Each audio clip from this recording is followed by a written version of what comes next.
What's up? What's up? What's up, y'all? It's your favorite girl, Fun 504, bringing you another episode of Black Girl Interrupted. Hey, what's good?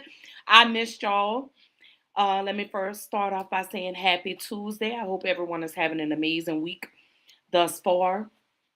I also want to say thank y'all for being so patient with me. A lot of things have happened in the last few weeks since my last episode, but I am here. Most of y'all know that my dear baby Karma passed away.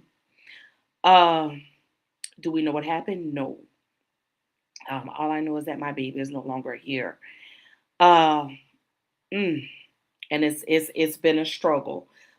Even though we only had her for just a few months, she really made a very, very, very big impact on our lives. And I miss my baby. So y'all keep praying for me. Maybe next year, I'll be ready to get another dog. Maybe we'll see. Um, oh God, I don't even know how I want to start this show tonight. Um, but of course, y'all know I always do my mental health check-ins every episode because I need to know how you're feeling.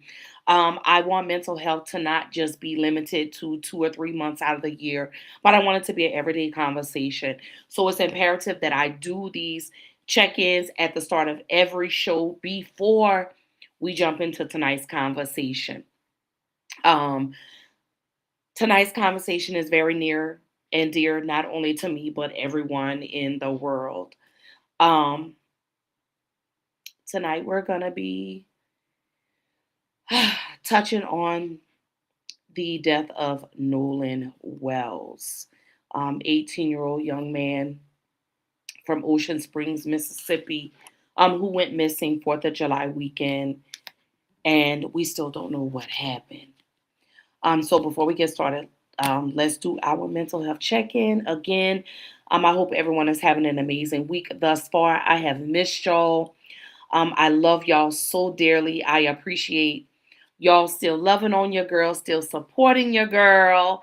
And stay tuned for the end because I do have some of the most amazing news that I would love to share with you guys. Hence why I was late starting the live tonight. But oh, your girl is excited. I'm so excited. I can't wait. I can't wait. I don't know if I should tell y'all now or should I wait until after the show. You know what? Let's wait until the end of the show to reveal the news because I think it'll bring a little more joy to the show. So before we get started, here we go. Let's do our mental health check-in. And again, drop in the comments. Let me know how you're feeling. Let me know what's going on. Let me know what I can do to help you on your journey because I am making commitments to show up for my people. I'm being committed. Um, y'all bear with me tonight. I am in a full fibro flare tonight, but the show must go on. I have to push through because, again, I've made commitments to show up not just for me, but for you. So here we go. And then we'll get into tonight's show.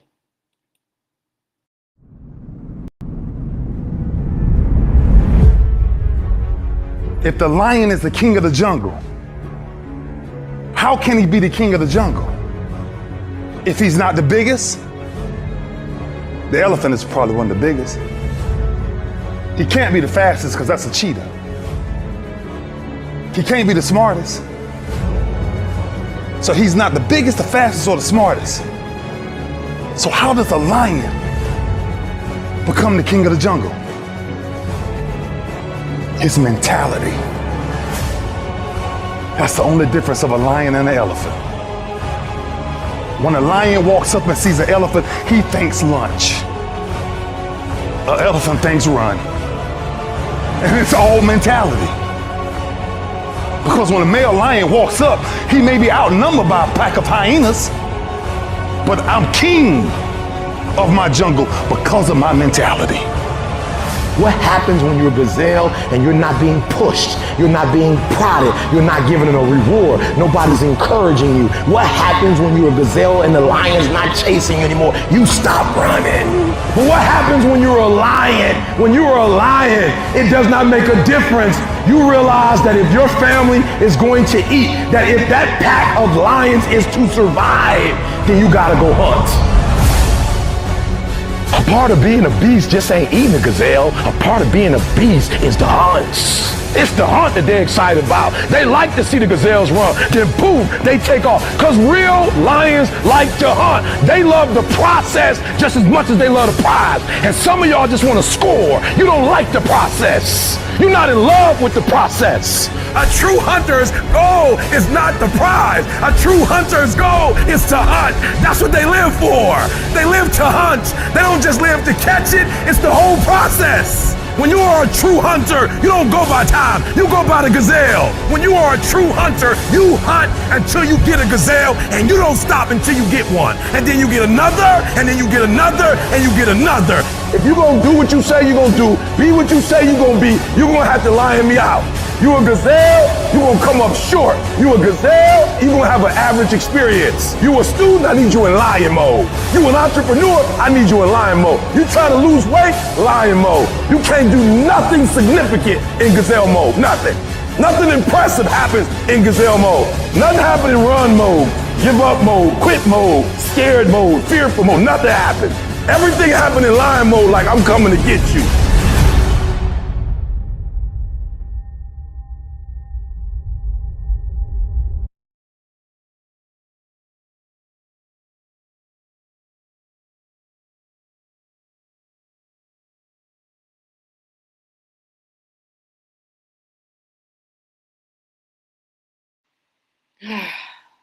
I needed to hear that today. When I tell you I've been in the bed all day, I am in the most excruciating pain ever, but I gotta show up for my people. I gotta show up for my people. I love y'all so much. I am so appreciative of you. Oh, yeah, I miss my karma. I do. I miss my baby, y'all. I'm not gonna get emotional. I promise I'm not. God, I miss her. I do. Oh, there's my man. Hey, boo. I love you. And thank you, for loving me. Thank you for being so supportive of everything that I do. But like I said, happy Tuesday. Y'all welcome back to another episode of Black Girl Interrupt the podcast. It's your favorite girl, your girl Ash. And tonight, I promise I'm not gonna get emotional. But it touches me because I have a son,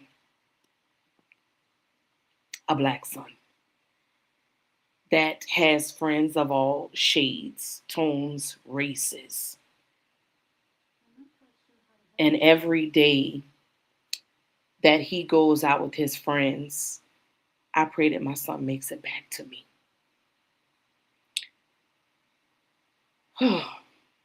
Mm, let me get it together. But y'all know I'm the biggest crybaby ever. Y'all know that topics like this are I'm so passionate about because we are tired of our black boys and our black men not making it home to us. No, we can't. Mm, let me figure out how I'm going to word this. We can't keep them bottled up. We have to let them be in the world. But one thing that I'm going to do is I'm going to always pray, not only over my husband, but my children. Because in the last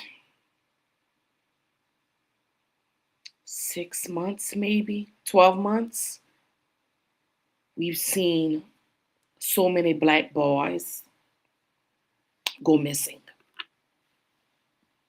only to be found the way we were not expecting them to be found.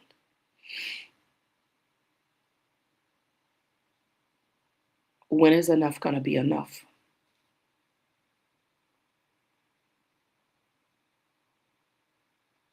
When are our black boys going to be able to grow old?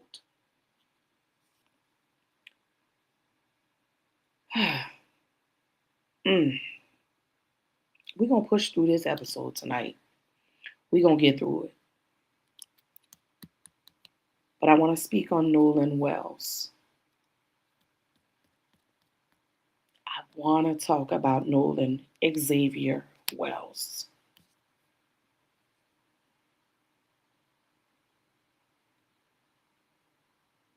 I want to speak on an 18-year-old young man who's no longer here with us, taken away from us so tragically. Have I seen all the social media posts? I've seen the back and forth. I've seen them say, oh, this is not a race thing. Yeah, it is. We've seen this with Tamala Horsford. We've seen this with Kendrick Johnson. We have seen this with so many other black boys that have left with their non-melanated friends, only never to be seen again. As we have this discussion tonight, I ask that everyone remain respectful.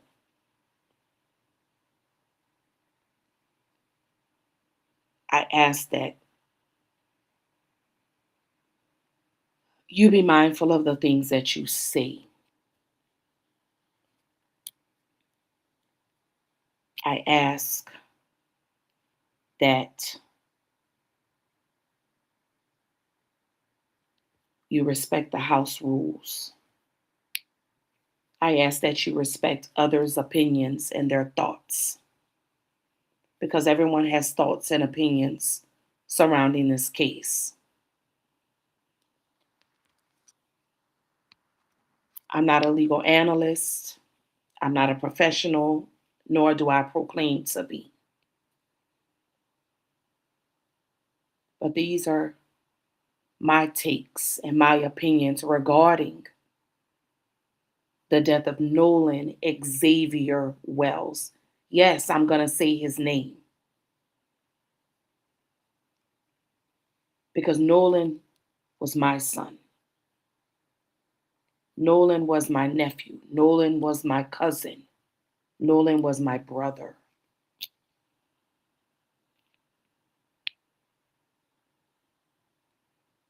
So again, I ask, as we go into the discussion of Nolan Wells, 18-year-old young man from Ocean Springs, Mississippi, who disappeared 4th of July weekend. Was it an accident or was it murder?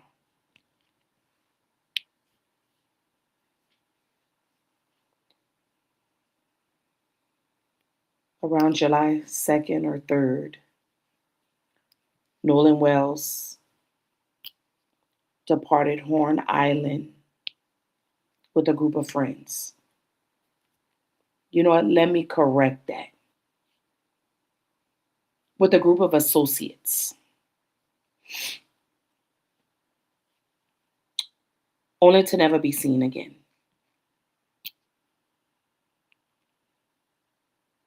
All the family wants is justice.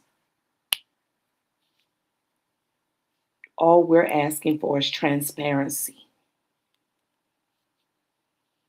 regarding this.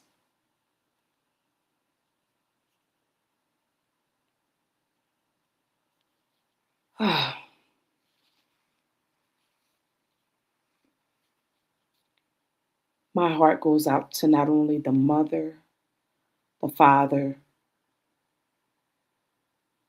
but to everyone in the world who has a Nolan Wells.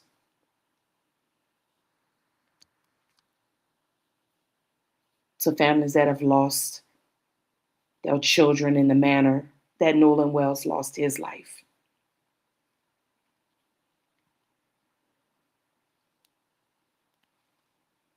Mm. Nolan Wells had his whole life ahead of him. He was on his way to Southwest Mississippi College,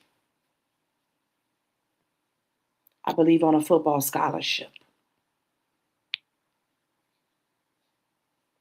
And he was robbed of that. A weekend of fun turned into a weekend of tragedy.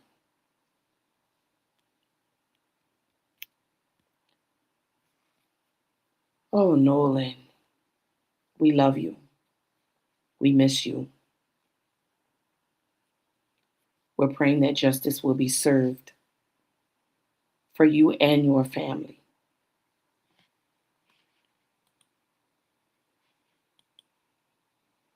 Hey, sis. Good to see you, beautiful. Absolutely. Hashtag Nolan Wells. And we will say his name from here on out. We will be in support of justice and transparency for Nolan Wells' family. They deserve that. So, for those that are not familiar with the case, let me bring you up to speed on Nolan Wells. Search continues for a teen reported missing from Horn Island. 18-year-old Nolan Xavier Wells was last seen Saturday afternoon on the northwest tip end of Horn Island. And joining us now live is Will Poston with the details on this ongoing investigation. Good morning to you, Will. Well, good morning, Brandy, and good morning, everybody joining us at home. If you were with us for our first couple of live shots, you saw the mobile command unit here, and now over my shoulder, you can see a couple of rescue boats here as well, many of them saying state law enforcement on the side of them as the search party is getting ready to get back up and rolling here from Lake Mars Pier. Now, this is out in Jackson County. Now, Nolan Wells is the subject of this search, an 18-year-old boy from here in Ocean Springs who now plays college football, and now he went missing as of last seen at Horn Island on the northwest tip at 3 p.m. on Independence Day. He went out with a couple of buddies but has not been seen since. Was last seen wearing no shirt with blue swim trunks and sunglasses on. Now, the United Cajun Navy has also been aiding in this search. We got a chance to speak with them earlier during this search, talk about what needs to be known to better find Nolan. I've heard that he got on a different boat. I heard he went to a different island. I heard that he swam out trying to catch another boat. I heard a lot of different things, but I don't know which one is true. But I need to know exactly what's the last thing people saw Nolan doing. It's going to make my job a lot easier. Now, Southwest Mississippi Community College is where Nolan plays football at. They just recently released a statement as well. That statement saying, in part, quote, "The SMCC family is praying for the beloved football player Nolan Wells, his loved ones, and everyone involved in the search. We ask our community to join us in praying for Nolan's safe return." And the Jackson County Sheriff's Department is also asking if you have any photos, videos, or anything from Horn Island on Independence Day that could help pinpoint where Nolan could be, to please send that in to the department as well. Live from Jackson County, Will Polson, WLOX News Now. So again, here we are. We have a 18-year-old young man, not a boy. But I'm going to digress from that. No, but seriously. We have an 18-year-old young black man who went out to hang out with some friends for the 4th of July weekend.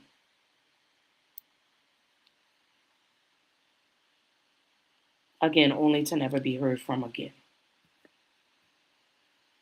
What happened?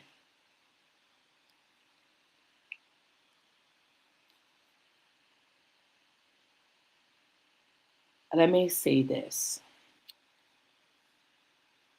those were never friends to begin with. Because I want to know, and I get it. I understand certain areas. I used to live in Mississippi, in Biloxi, for a couple of years. And let me just say it was not the most pleasant experience in my life.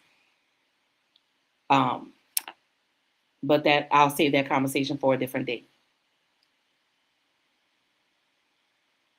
But any real true friend would have been on it, would be willing to assist the family with regards to what happened. We've heard conflicting stories, we've heard different timelines, we've seen AI photos, we've seen it all. But the $1 million question is, what really happened? Who's going to step up and say, you know what, this is what happened?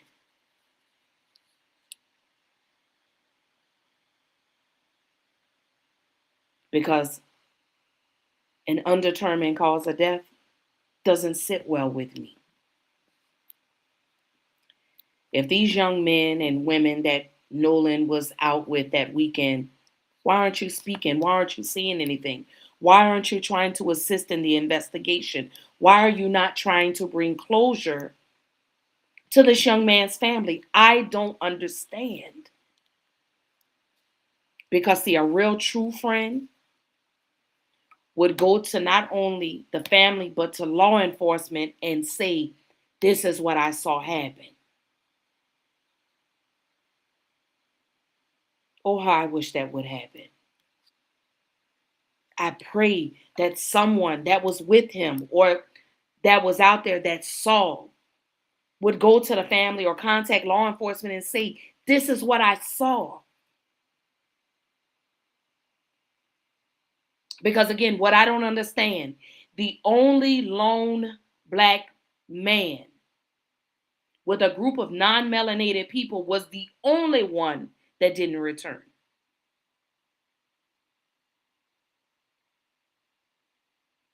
And this is, again, not the first story that we've seen this happen.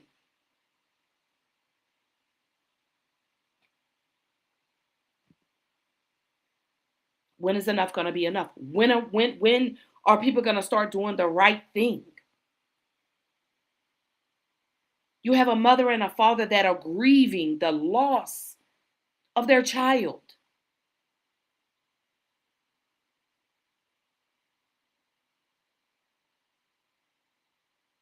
You don't think that mother and father deserve some type of closure so they can begin their journey of healing?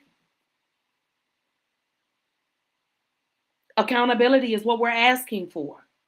Well, you know what? Let me not speak for everybody, but I know for me, accountability is what I want for this family. Closure is what I want for this family. Justice is what I long for this family.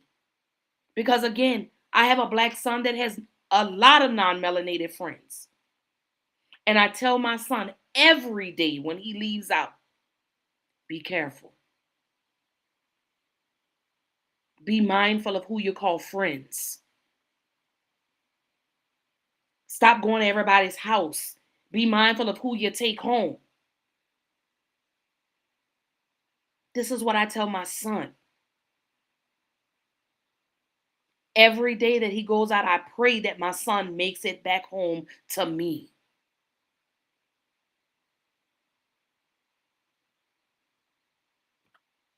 Period.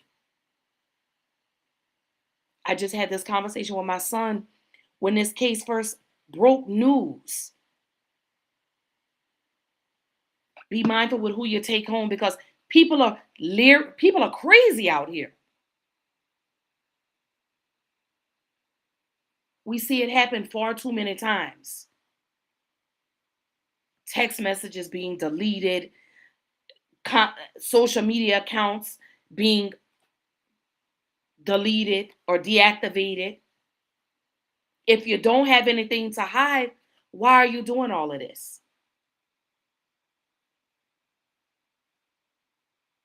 That's what I want to know. That's what I need to understand. I don't have an issue with my son having non-melanated friends. That's his prerogative. But I tell him all the time, you need to watch them. I may catch flack for that comment, but that's okay. Because as a black mother of 3 black children, I have to protect mine. Because the world is unkind to my children. But I don't think a lot of y'all are ready for that conversation.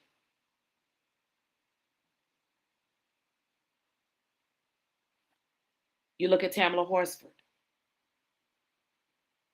The young lady, we still don't know what happened to her. She went to this sleepover with her non-melanated friends and wound up dead. And no one's talking.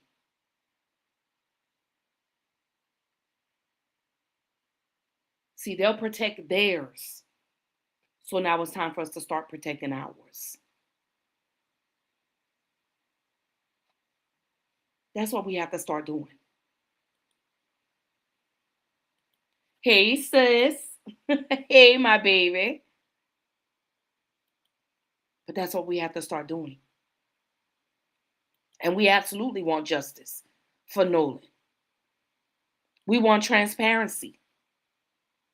We don't want the lies. We don't want the BS. We want the truth. Help this family get the justice and the closure that they so rightfully deserve. Hey, sis. Hey, beautiful. Good to see you. But that's owed to Nolan. So this baby can rest.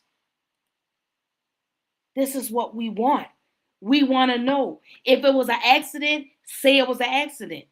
If it was murder, let's prove that it was murder.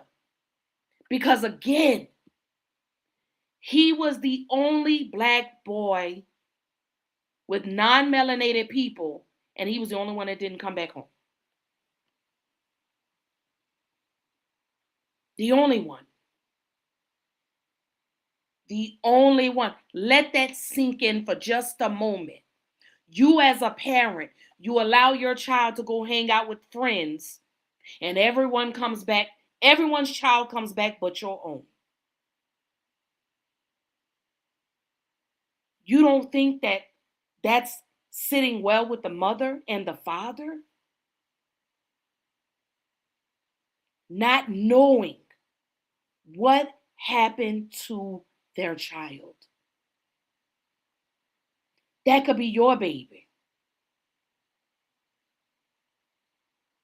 That could be your son. That could be your daughter. That could be your brother, your sister, your cousin, your nephew.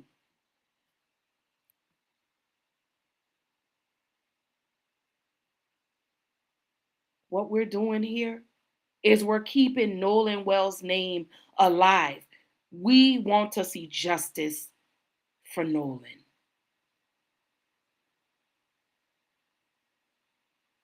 I want to see his mother and father be able to rest a little lighter.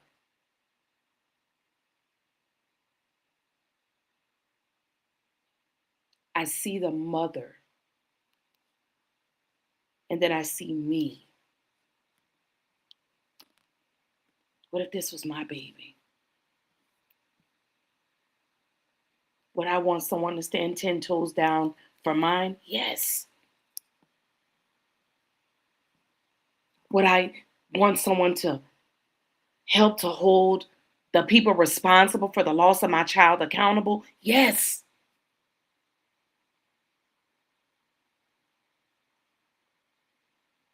This is what I want for the family.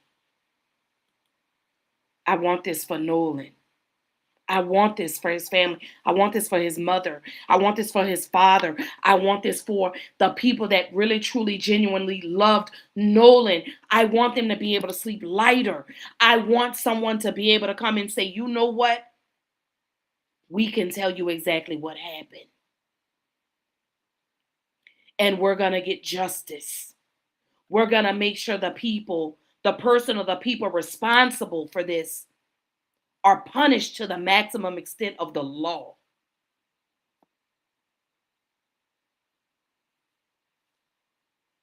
That's what we want.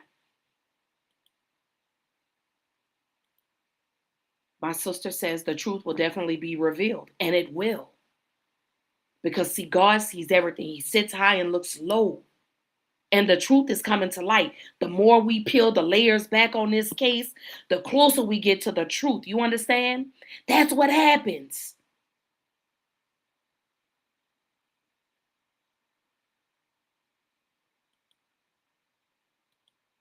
My beautiful sister says amen. Absolutely. Because if this was your child, I would be up here doing the same thing for your baby. I don't have to know you to want justice for your family.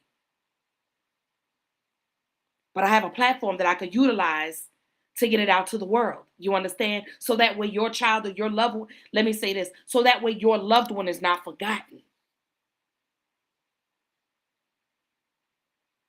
Because, see, the first thing that happens when our children go missing and they're found in ways that we were not expecting them to go found, they love to pull up if they have a background.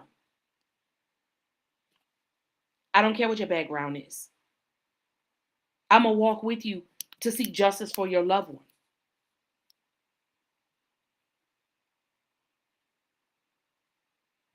So I see some new people have tuned in. Y'all, welcome to Black Girl Interrupt the podcast. It is your favorite girl from the 504, Ashley, bringing you another great episode. Tonight we are discussing Nolan Wells. I'm so sorry, Nolan Xavier Wells, because I'm going to say his name. Nolan Xavier Wells, 18-year-old black male from Ocean Springs, Mississippi, who disappeared 4th of July weekend after an outing on a boat with his friends. You know what? Let me back up. With his associates. Because, see, true friends, real friends, will come and tell the truth. They will tell you what happened. They would be the first in line running to law enforcement to say, let me tell you what happened.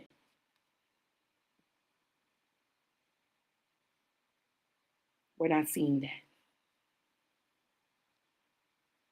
We're not seeing that. All I've been seeing online is you monkeys hate water. That's what I've been seeing. Where was the empathy? Where was the compassion? Because what if this was your child? I've seen so much as people saying, oh, he was drunk. He caused his own demise. Stop it. Because this rhetoric is getting real old. I've seen some of the most distasteful posts regarding the loss of this young man, from white and black. I've seen that.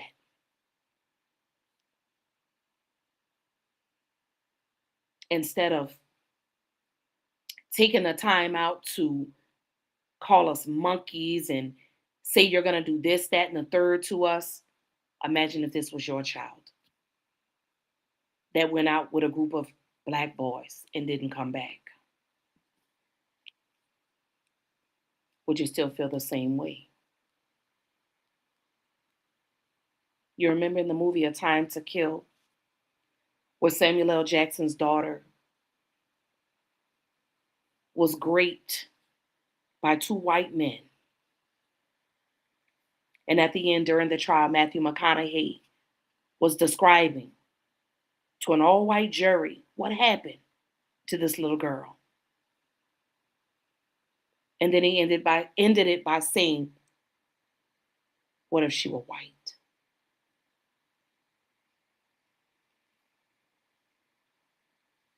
Let that soak in for a minute. What if we had one white boy that went out with a group of black boys, and all the black boys came home, but the little white boy didn't. Would you still have that same energy? See, one thing about me, I've never been afraid to push the envelope. I've never been afraid to make you uncomfortable in conversations. But I want to know, would that energy still be the same? If this were a role reversal where a little white boy went missing after being out with a group of black boys, this case would have been solved in a week. I'm exaggerating the time frame, but you get what I'm saying.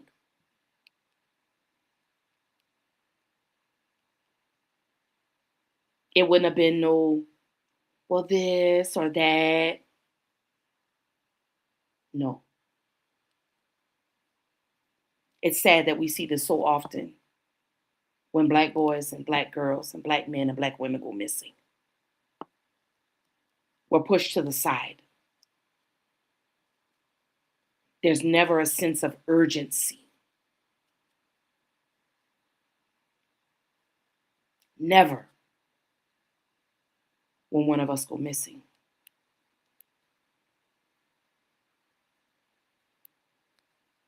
I'm going to let y'all marinate on that for a moment.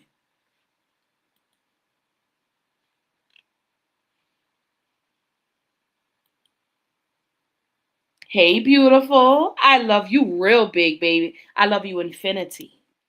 I love you. Absolutely. Hashtag Nolan Wells. Hashtag Forever 18. This was like a gut punch when I heard about this. I understand investigations take time. I do. I know how it goes. I know how it works. I'm very aware and I understand. But my question still remains.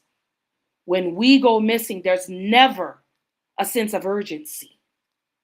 It's always, we suspect no foul play. It was a suicide. It was this. It's always that with us. But when you have Jack that goes missing, it's a documentary on YouTube, Tubi, everything. It's like the whole world stops. But when you have a Daquan or a Lakeisha that goes missing, oh, that was a suicide. That was this, that was that. And you can't sit up here and tell me I'm wrong.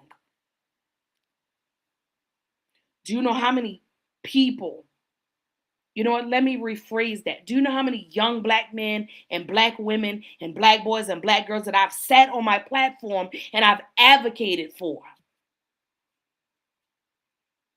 No sense of urgency. You have Kendrick Johnson's family, the young man from Georgia who was found rolled up in a gym mat, whose family is still fighting to get justice and find out what happened to their baby.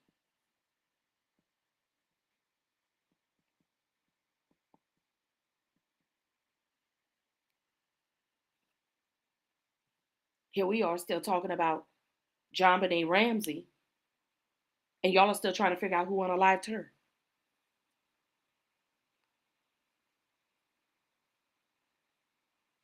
Y'all want, not y'all, but the people are still talking about Lacey Peterson, and we know what happened to her.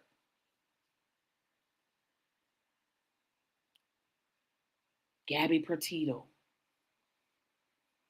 Natalie Holloway. But when it's one of us, there's never a sense of urgency. We have to get out and do the legwork. I was reading a story yesterday.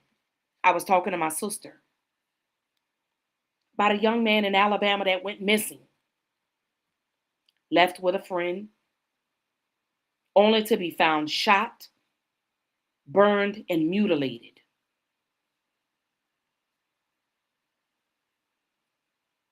Let that sink in for a moment. The family found their child. The father found their child in the woods.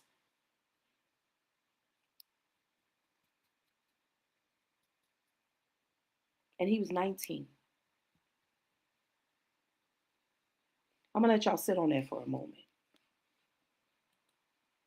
I'm going to let that soak in for just a moment.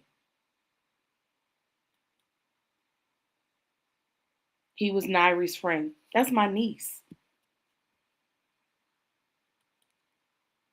And we will forever tell, I'm telling you, yell Nolan Wells.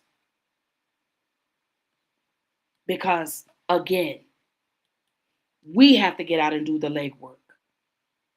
What are we paying law enforcement for?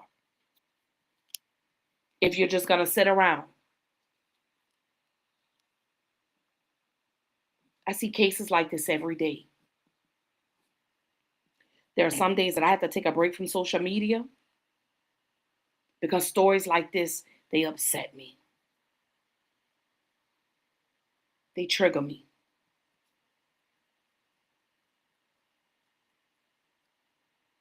Because I want to know why. I want to know why we are not treated in the same manner when one of our loved ones goes missing. I'm ecstatic that this Nolan Wells case has opened the door for other stories to be told. I'm very sad that this young man had to lose his life for other stories to be brought to the forefront. I'm devastated. Because Nolan Xavier Wells should still be here with us. This young man should be getting ready and ramped up for football season.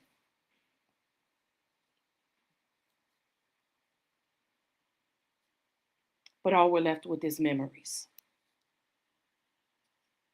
And the what ifs. What if Nolan would have never got on that boat?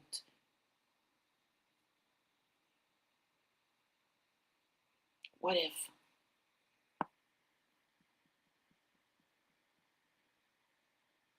That's what I want to know. What if?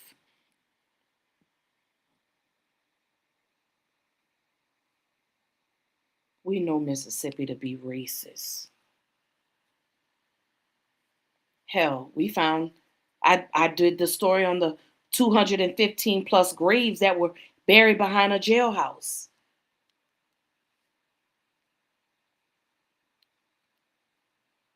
So I'm not new to this. I don't get up here and advocate for these families for clout, for numbers, for clicks and views. I do it because you know what? Nolan Wells could be my son. Trayvon Martin could have been my son. Cyrus Carmack Belton could have been my son. I get up here and I advocate because if I don't do it, who will? I have the platform to do it. I do this because I'm passionate about this. I do this because I love doing this. I enjoy doing this. Because I would want someone to come and do this for me if this was one of my children. This is why I do this. This is why I get on Black Girl Interrupted podcast and I share and have these conversations.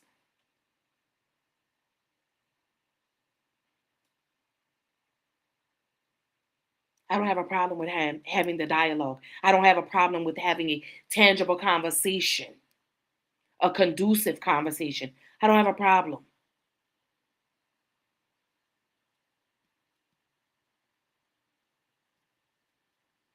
I do this again because I would want someone to do this for me if it was my child that went missing.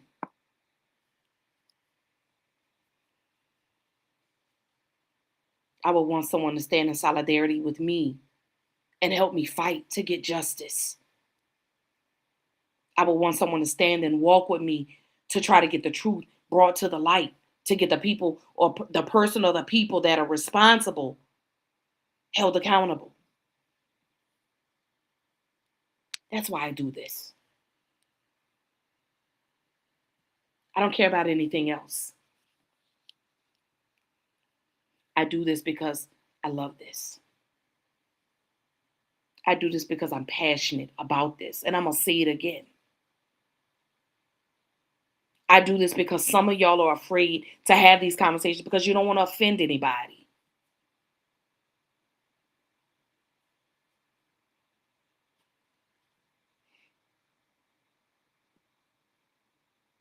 Nolan Wells, you are loved. You are missed.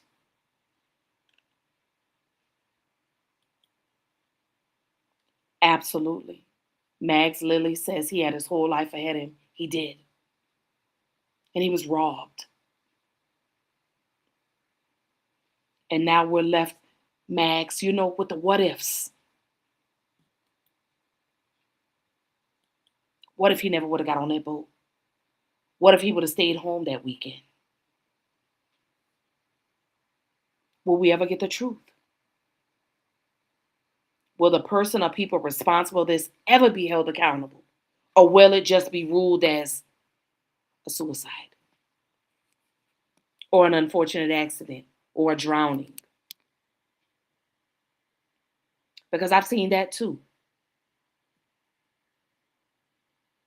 I've seen that too. I've seen that.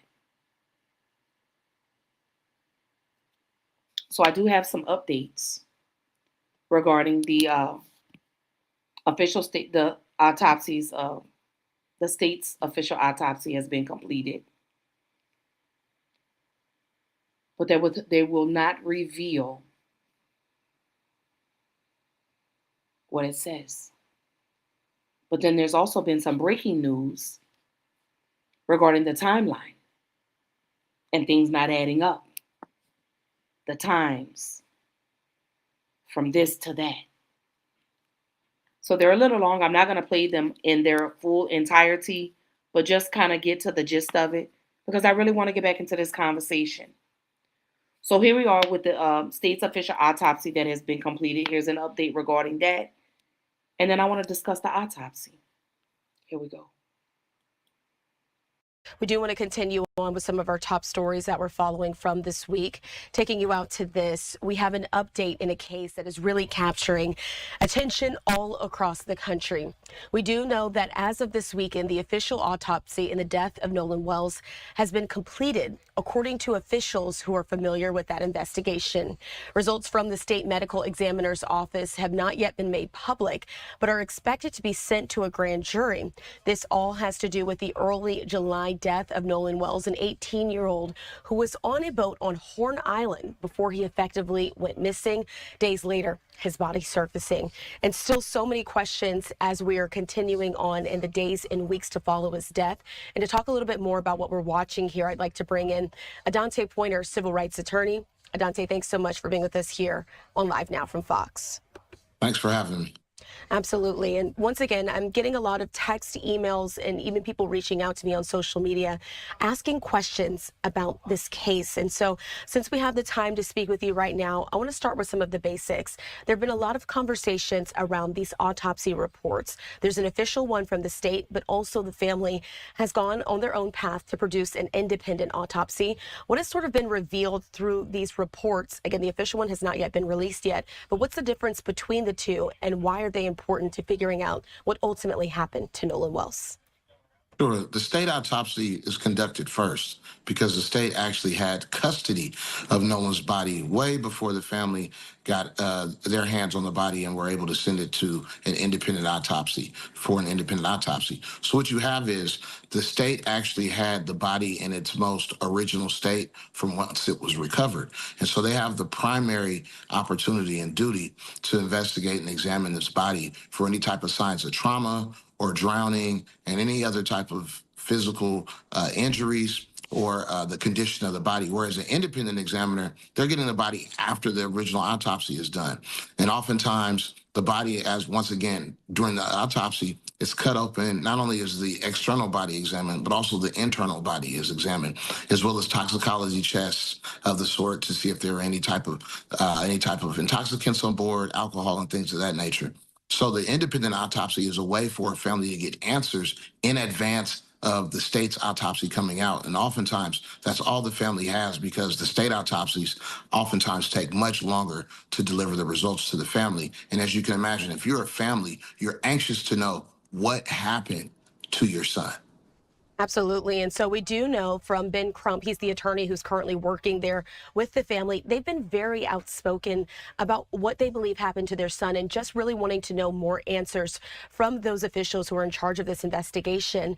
But so far, as we've been talking about that independent autopsy, we do know that the family released some information indicating this. They said publicly that the determined and cause and manner of death is undetermined pending investigation. Legally, what does undetermined mean, and why might this information that this independent autopsy brings also be able to be reconciled with what the state has in order to put together the real pieces of what happened to Nolan Wells? All right. Well, the independent autopsy and the person who conducted it, forensic examiner, was unable to reach a final conclusion about the cause of death. Why? Because they were missing significant parts of Nolan Wells' body, in particular his larynx and his throat, which may lead to evidence, or maybe evidence towards saying that he was choked or asphyxiated or things of that nature, or also that he took on water and he drowned, because that was the initial story that was put out, and that was what officials suspected, or at least they said they suspected, was that he drowned. And so not having the throat, which could be evidence of maybe some foul play, is super important. And without really fully examining the body, a forensic examiner cannot rule out or rule in a particular cause of death. So that's critical for the family to get that information. And so, Dante, I want to ask you this. We've seen several videos that have surfaced online. TMZ, who's some of our partners here at Fox, they have obtained video of some of the moments where Nolan Wells was last seen there on the island. He's there on several boats. He seems to be with a crowd of people. So my question for you is about witnesses and the story that they'll be able to tell in order to help move along in this investigation. How critical are some of those eye accounts of people who are there on Horn Island to get together the pieces that really determine Nolan Wells' last few hours as he was alive? Witness accounts and their statements are critical. They are actually very pivotal to trying to piece together what took place, because the witnesses have essentially firsthand information as to what took place, who was involved, and how this whole thing came to be. And also, you can use those witness accounts to either undermine or contradict, or to further probe into what maybe some of the initial statements were made by his friends who actually sailed out to Horn Island with him and ultimately left him. At least their claims are that they left him on Horn Island. So it's going to be critical to interview each and every one of those witnesses, no matter when they saw Nolan, or if it was before or after his friends left, because that's going to determine the circumstances, the mind state he was in, whether there was any type of arguments, any type of disagreements, whether they saw him with the phone, because as we know, the phone made it back to Mississippi and onto land, whereas Nolan supposedly left. I'm to say Nolan stayed and did not take the boat ride back with his friends. And that, I think most people would find that pretty odd, that a person would leave their would leave their phone and not have it with them while they plan to stay behind and let their friends go on about their business for the day. That's just a little odd, an odd fact here that I'm sure the family is, really trying to get to the bottom of. And I guess that especially in this day. I want to talk about that for a moment, because again, the clip is like 9 minutes long, and I didn't want to bore y'all out playing the clip in its entirety. But I will post it to my page to anyone that is interested in looking at the finishing out what they had to say. But let's start with the cell phone. Because as she was about to say, and as she continues to say in the interview, in this day and age, who's leaving their cell phone? In this day and age, in this climate, in this temperature of the world, you see everybody with their cell phones. Everybody. You don't see not one person like this with a cell phone in their hand. Because that's like me saying, oh, I'm going to travel to New Orleans, but I'm going to leave my phone here in Houston. Like that makes zero sense. Because again, in this climate, everybody has their cell phone. Everybody, old, young, and everybody in between. So that's number one. Then you have number two, because I did see a couple of people posting saying they were a little conflicted about the autopsy. The throat and the larynx were missing. Whenever an autopsy is conducted, and the only reason I know this is because my daughter just graduated with a bachelor's in criminal justice, and she has explained and broken things down for me. And as she was explaining to me,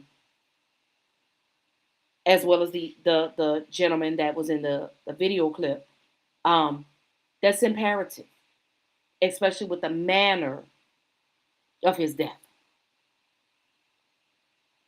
So that's imperative to know. Did he drown? Was he asphyxiated, strangled, and thrown into the water? So why was that not all sent?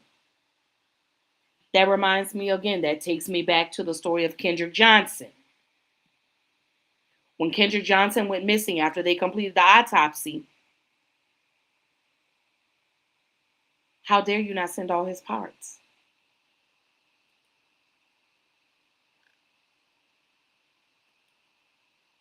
My sister says, my heart aches for his family, his parents, and loved ones. Absolutely.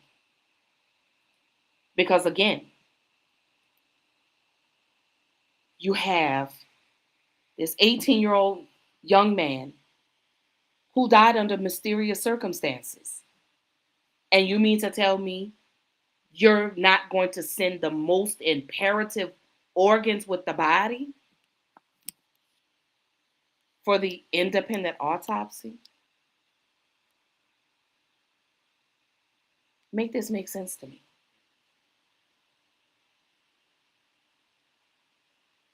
Because to me, and this again, this is only my opinion. What are you guys trying to cover up? Because other stories that I've looked into and read about that have happened in Mississippi under this same medical examiner have all come back, oh, no foul play. It was a suicide. It was this. It was that. Why is this medical examiner not under investigation? Who are you trying to protect? It's also alleged that the young woman that was friends or girlfriend of Nolan Wells, I don't know, is, I believe, the daughter of the judge, and the judge is friends with the medical examiner.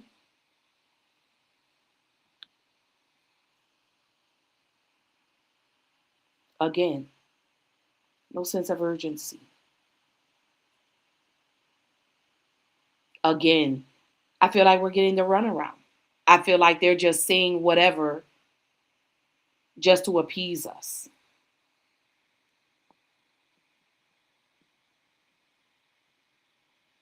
But again, when I saw that the autopsy was complete and the things that were being said,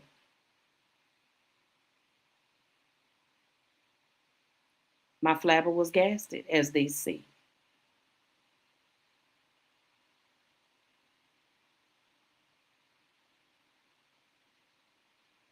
Because why are we not getting transparency?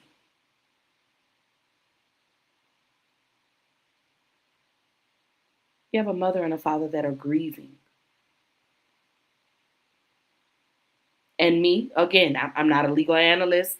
I'm not an attorney. I'm not a medical examiner. I'm not a professional in that field. But I am a mother. So I understand. And then the people that are saying, oh, he was drunk, he had too much to drink. We don't know that. You're just making assumptions. on information that hasn't even really fully been revealed. So shout out to all the Facebook detectives.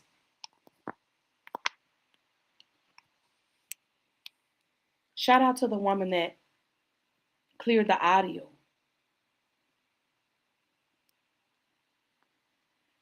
Do I believe that this was murder? Yeah. But again, that's just my opinion.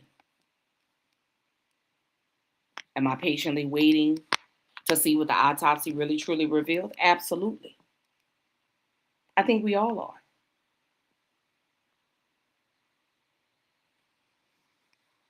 We want to know what happened.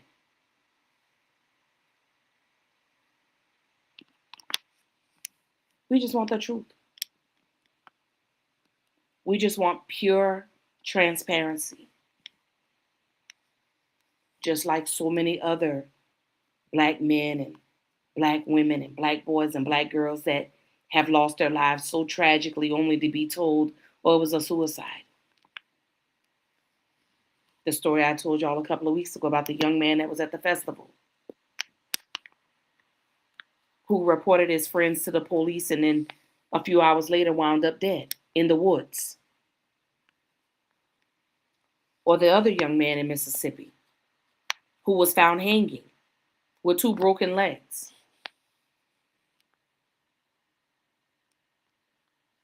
Or the young man whose story I shared that I read about yesterday who was found in the woods, burned, shot, mutilated.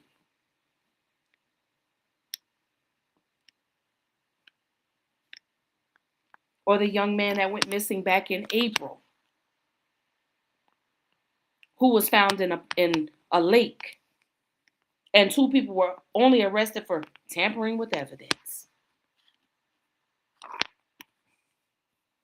We're seeing this far too often. But never justice being served. Never justice being served. You don't feel like these parents, families of these loved ones deserve some type of justice, some type of closure? Some of you may agree, some of you may disagree.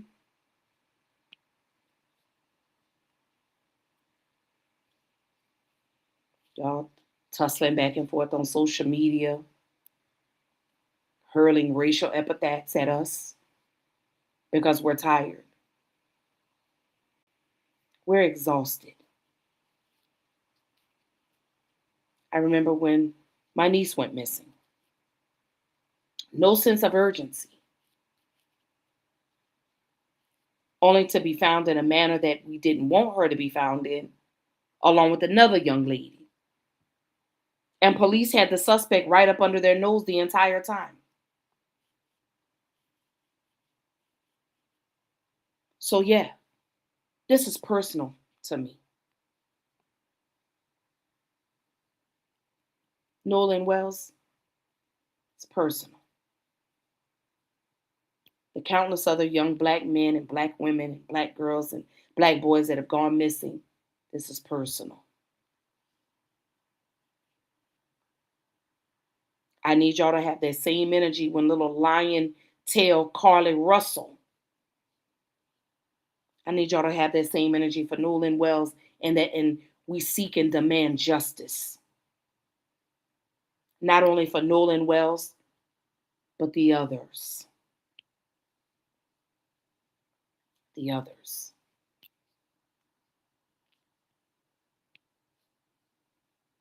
I want that same energy. I want justice for Kendrick Johnson, Tamala Horsford, Trey Reed. The list goes on and on and on. I want documentaries for them. I want movies for them. I want law enforcement to do their job. I want the same sense of urgency. that white people get. That's what I want. We want to know. Nolan Wells' family wants to know. His loved ones want to know. His real friends want to know.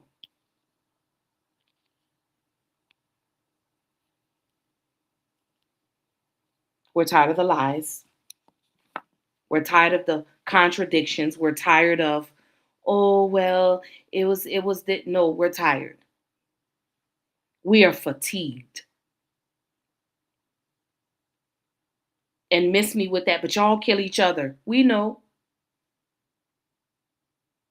But when we do it, justice is served. As I tell y'all all the time, when Ray kills Pookie, guess what? Ray is sentenced to the fullest extent of the law.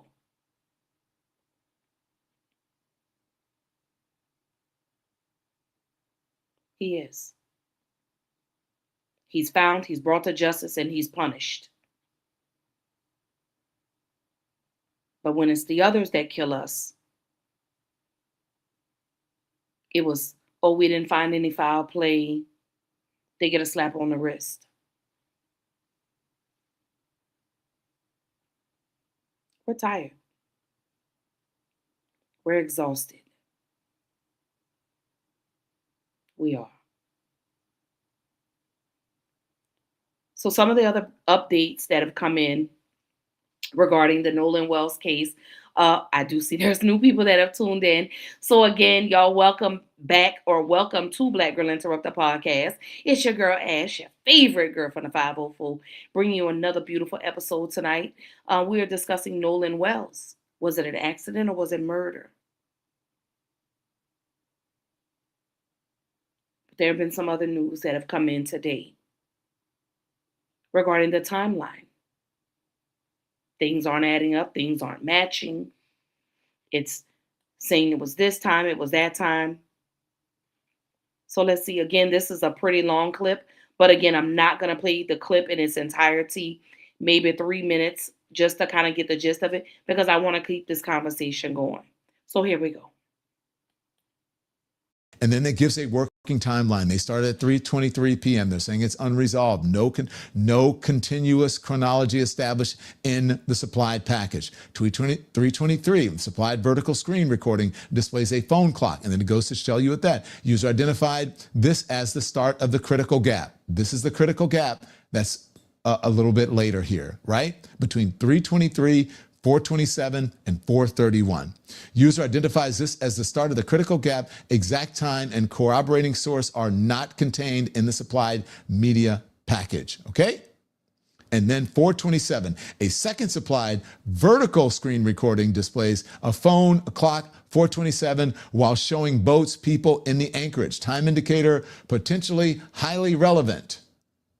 And then it gives you the name MP4, what is it, V3, whatever, and that is the image number that they can refer to. And then 4:31, the boat on which Nolan arrived at Horn Island departed at 16:31, as we said, per the user supply timeline. The supplied package does not include the underlying GPS engine AIS record proving this time. Again, this is their analysis. Nothing has been proved yet. It's still even this analysis, this report has to be corroborated and investigated, and people are going to go through it. And yes, I believe investigators are going to use this. Okay? Asserted hinge, underlying record not supplied. Okay. So then 5 o'clock. 5 o'clock, Matthew Lamp states a passenger was pretty certain a person was part of a group that was almost fighting around 5 p.m. He says the Bertram with blue top left shortly afterward and fast. Not believed to be a factor at this time, but they don't know. It is secondhand and it's social media claim, they say.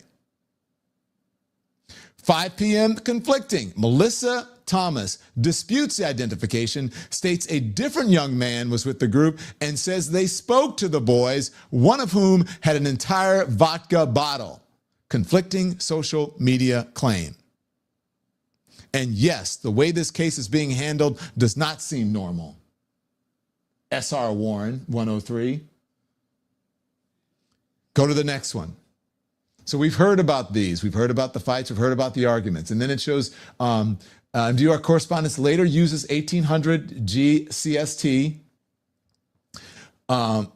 which is Central Standard Time, 6 p.m., with the origin vessel GPS datum for SAR sonar planning. This should not be interpreted automatically as a sighting time. Documented search planning time.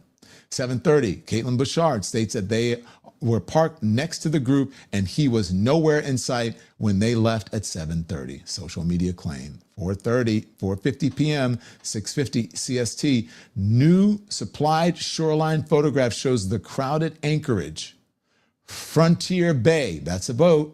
Boat number 2 is no longer in its earlier original position, matching the positional change seen in the later flight video still.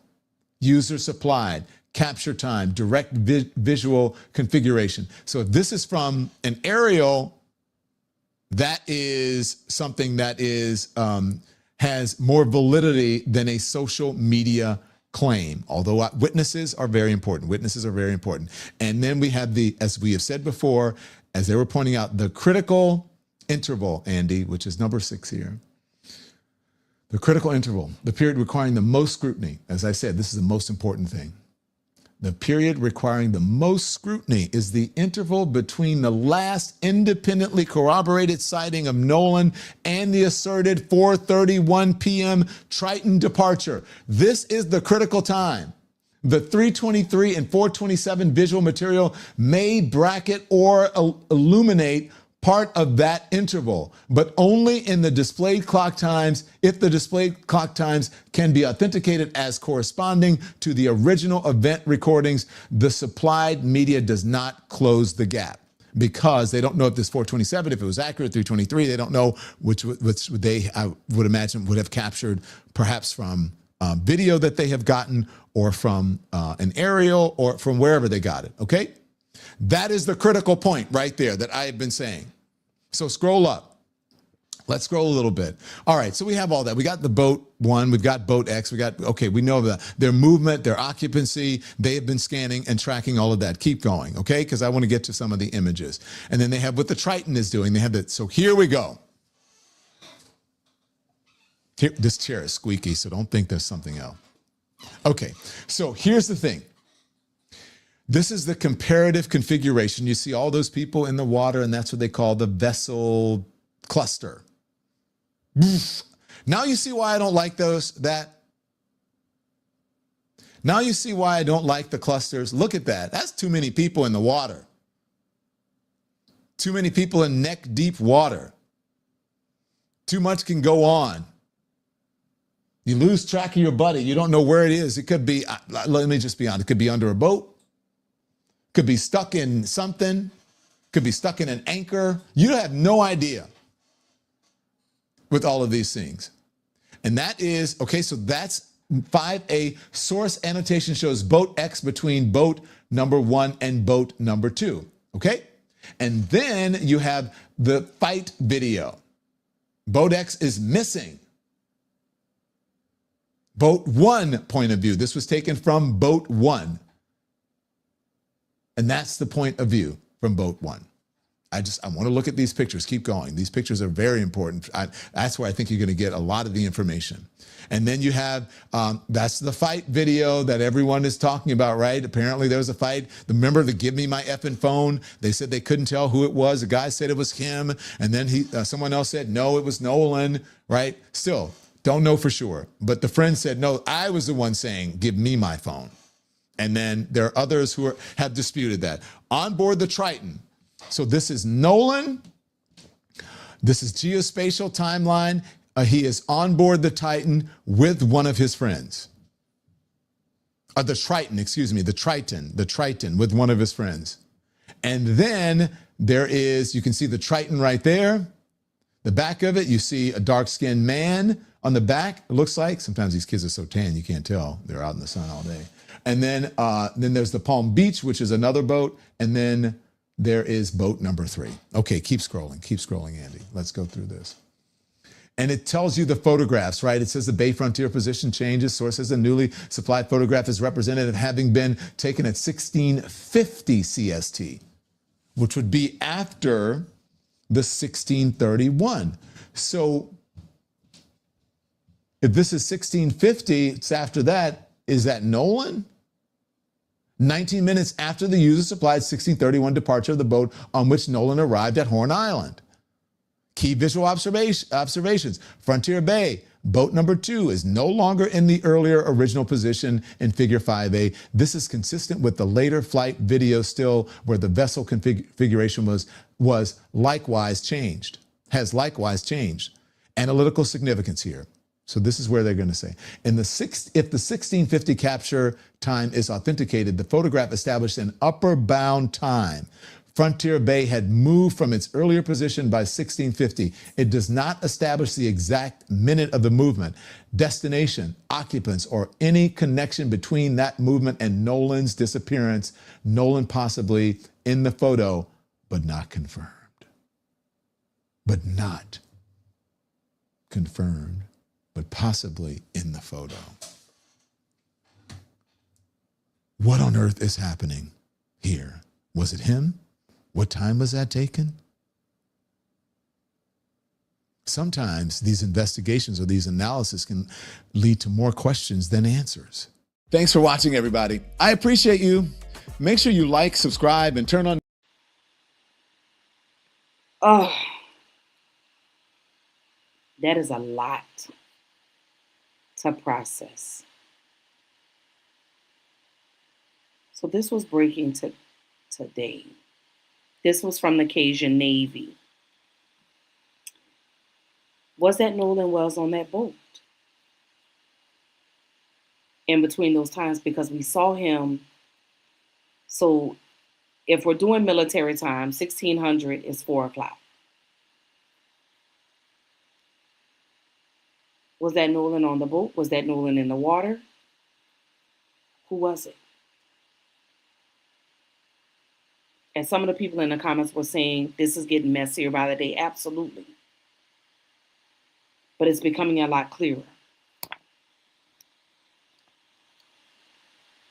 None of this has yet been authenticated or confirmed. But the real question is, what really happened to Nolan Wells? That's what we're all wanting to know. That's what we're all rooting for and praying for, that the truth does come to the light. Again, I understand investigations take time. And I would like for it to take time because I want it to be a thorough investigation. Because again, we've seen a lot of the conflicting stories, the times of when they saw Nolan first to when they saw Nolan last. But there's always 3 sides to a story. Their side, the investigation, and then the truth lies in the middle.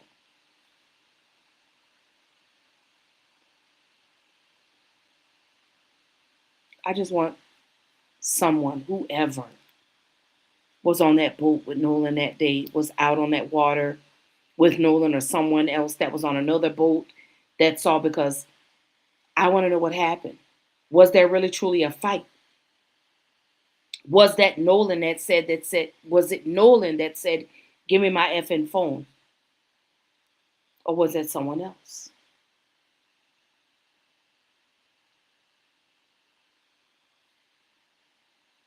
These are all theories.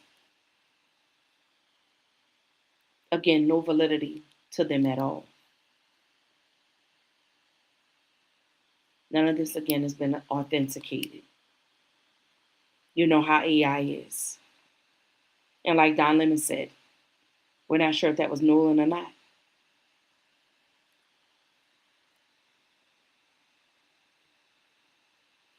And again, the $1,000,000 question goes back to, why would Nolan leave his phone?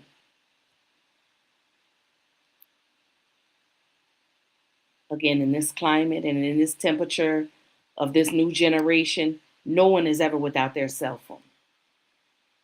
You walk into the grocery store, somebody's on their phone. You're going to Starbucks, somebody's on their phone. You're going to the movie theaters, somebody's on their phone. Everyone has their phone in their hand at all times unless they're asleep. So make this make sense to me. Make this make sense to me.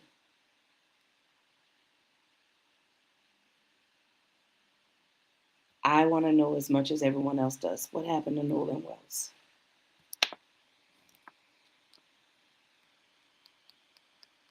I pray for this family daily. Because again, I sit on a platform that I created, not only for me, but for y'all, for us to have these conversations.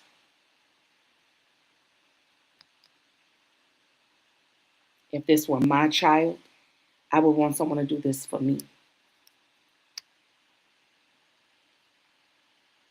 I want justice. I want closure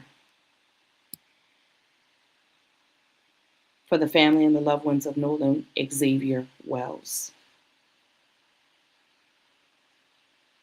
A life taken far too soon. As the young lady in the chat said, this young man had his whole life ahead of him.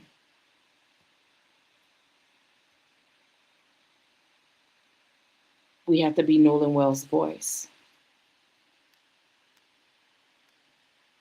We have to walk with his family. We have to hold his family up, because they need all the prayer and love and comfort in this time.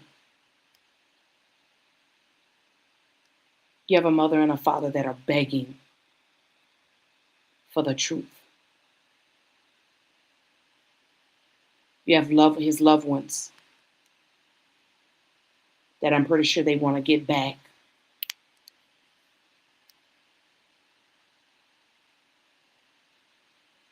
When is enough going to be enough? Again, you look at the timeline. We look at the autopsy. Key things missing. But again, I know investigations take time. And I would rather for them to take the time to give a thorough investigation than to rush and feed us some BS. Not only us, but the family. Yeah. That's what I would love for the family. So my final thoughts as we get ready to bring this episode to a close. What really happened on July the 4th on Horn Island? Was it a tragic accident or was it a murder?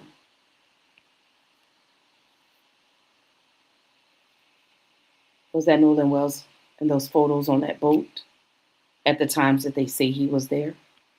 Or was it not?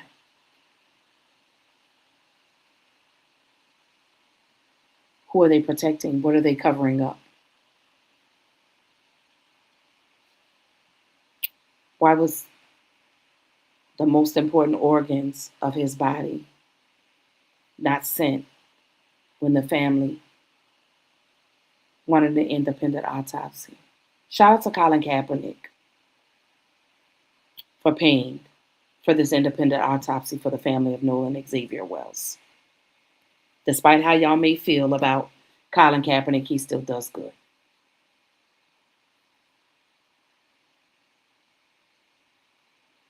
Will true justice ever come? I guess we'll have to wait and see. But to Nolan Xavier Wells, your life mattered. It's so tragic that your life had to end for other stories to come to the forefront. We will forever yell your name. We will never let you be forgotten. It's sad that we are left with the what ifs. Where do we go from here?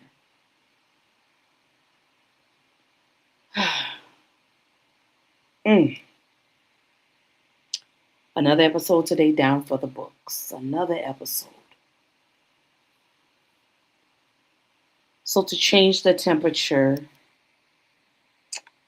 of Black Girl Interrupted podcast, I would love to share some amazing news about Black Girl Interrupted podcast. So if you guys remember a few weeks ago, I had to push my show back because I had submitted my podcast for the second year in a row for the Women Who Podcast Awards. And I am pleased to announce that your girl has won for the second year in a row for my podcast. So shout out to your girl. Let me see. Wait. Hold on. Wait. I wonder if y'all can hear that. Yeah, baby. Your girl has won 2 years in a row for Black Girl Interrupted podcast. So thank you to the Women Who Podcast. But let me first say to you guys, thank y'all so much for the love and the support that y'all give me each and every episode. Thank y'all for giving me not only the love, the support, but the strength to get up here and do this, even on the days that I don't feel like it. Thank y'all for welcoming me back into our space. But most importantly, I thank God for giving me the gift to do what I do. Black Girl Interrupted is about to go to the next level. I was approached with an opportunity to have Black Girl Interrupted on internet radio. So I've been working on a lot of things in the background, and I've been silent about a lot of things. So, of course, y'all are like my family. I have to pour into y'all. I have to love on y'all, but I also have to share the things that y'all have helped me to accomplish in the 7 years that I've been podcasting. 7. I have a magazine interview coming up, so I'm very excited about that. Then I have some other things that are cooking in the background, but again, I could not have done this without y'all. Again, I don't do this for clicks. I don't do this for likes. I don't do this for views. I don't do this for clout. I do this because this is what I enjoy doing. I love doing this. I don't think y'all understand what it feels like when I get in front of this camera, when these lights go on and this microphone cuts on and my voice rings out through your speakers. I'm so elated that I've been given these opportunities to take Black Girl Interrupted podcast to the next level. So stay tuned. We are not done. Because, baby, let me tell you, we are just getting started. So buckle up for the ride, baby, because I'm about to take y'all on an amazing ride. Yeah, y'all are coming with me. Because I didn't do this by myself. I did it with y'all. So I love y'all. I appreciate y'all. So tomorrow night, Wednesday. Tomorrow it will have been officially 3 years since the Montgomery, Alabama brawl. We're definitely going to get back into that. Where were y'all? And where are the people that were involved in this today? We'll see. We'll have to see tomorrow. But happy Tuesday. I love y'all. God bless y'all. I hope everyone has an amazing, amazing day. Stay hydrated. Stay safe. Stay blessed. And don't forget to like, comment, subscribe, and share to Black Girl Interrupted podcast because I have some amazing topics, amazing conversations that will be coming about. But yes, your girl is about to go take some medicine. I'm about to go take a hot shower and I'm about to lay down because, baby, when I tell y'all, this fibro is in rare form today. But I love y'all. God bless y'all. And I'll see y'all tomorrow night. Don't forget, same time, same place, 7 p.m. Central Time, 8 p.m. Eastern Time, streaming live not only to Facebook, but as well as to YouTube. See y'all then. Love y'all.